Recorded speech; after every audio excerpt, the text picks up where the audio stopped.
Welcome to the Real News Network. I'm Paul Jay, and now joining us from Hadline, Connecticut, is Jane Arista. Thanks for joining us, Jane.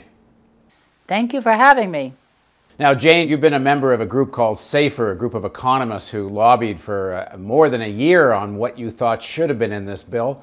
You're a research associate with the Perry Institute, who done a lot of work on the legislation. So has this new bill prove that there is now going to be some real reform of the financial sector, or has it otherwise shown that Wall Street is simply too dominant in Washington politics, and that in fact this bill is not going to really rein in casino capitalism that helped create such a crisis? It's very hard to sort out the victories and the defeats, to tell you the truth. In many ways, the banks won a lot. There are some guidelines in the legislation that can lead to better things in the future. It seems that not just the American government, but the Europeans and Canadians and others, they all seem to think if you can pour enough money into the banks now so that they have a lot of capital reserves, that things can kind of more or less carry on the way they used to. Is that a fair reading of their approach? They think that capital is all that is needed, that capital will take care of the leverage issue, of banks taking risky positions, of banks getting too big to fail, etc. And my problem with the legislation basically is, I think that it is geared toward the individual institution. They are responding to individual institutions. In fact, they are responding to 5 individual institutions, keeping them afloat, keeping them doing the things that they have been doing, making lots of money, paying huge bonuses, etc. It seems, Jane, that part of what this legislation accomplishes is, as you say, when they focus on individual institutions, in some ways they're really focusing on the issue of more monopolization in the sector. What I mean by that is another crisis comes, a few more Lehman Brothers or others fall. They'll better manage the fall of those banks, no matter really how destructive the process might be to people that are involved in it. But it's all going to lead to more and more monopolization, less and bigger institutions. Well, that's right. The point of the legislation that did not get made was how to deal with the famous too big to fail issue. And there was a very good amendment offered by 2 members of the Senate that would have done it quite well. They were Sherrod Brown of Ohio, Kaufman of Delaware. They were proposing that an institution should get no larger than 2% of GDP. Now, 2% of GDP is a fair amount of money for a single institution. And what you also have to worry about is the size of the financial sector as a whole.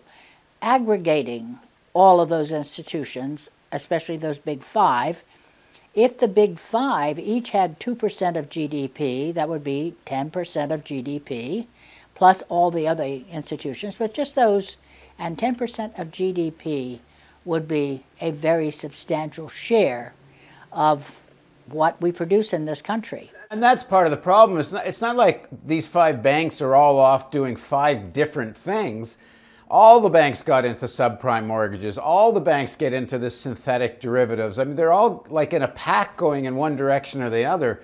Unless there's some specific mismanagement, it's more likely to be a sectorial systemic meltdown rather than just 1 or 2 of the banks. Am I not right? Well, that is exactly it. It is going to be systemic because they behave systemically. They all do the same things. They all jump on the same bandwagons.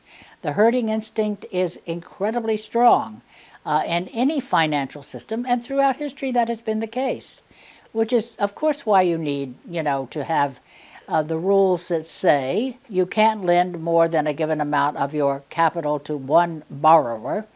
And I'm going to jump off there to say one of the really great provisions of this legislation that came in almost without fanfare, almost unnoticed, was precisely the extension of that quantity restraint on lending, not just to non-financial companies, but to financial companies.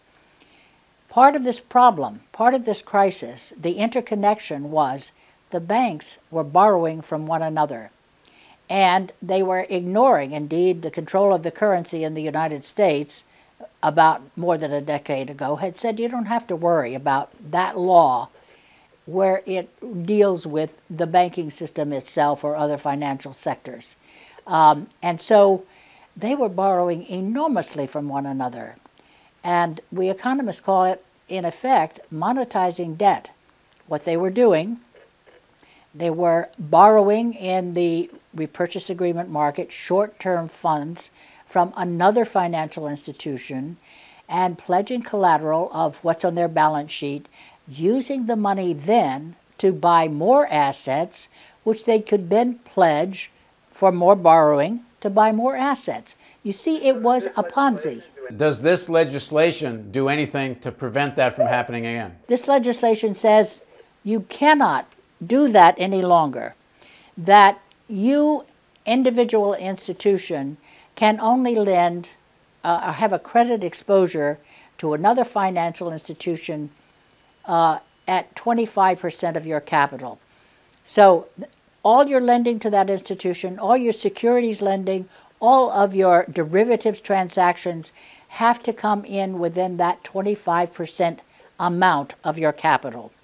That is going to be the most powerful, positive position in this legislation to rein in the size of the institutions, to rein in leverage, to rein into the derivatives department or activities of the institutions, and so on. And so they will not be able to speculate to the degree that they could before if they can't get the borrowing that they need to do those huge positions, which are necessary if they're going to make money.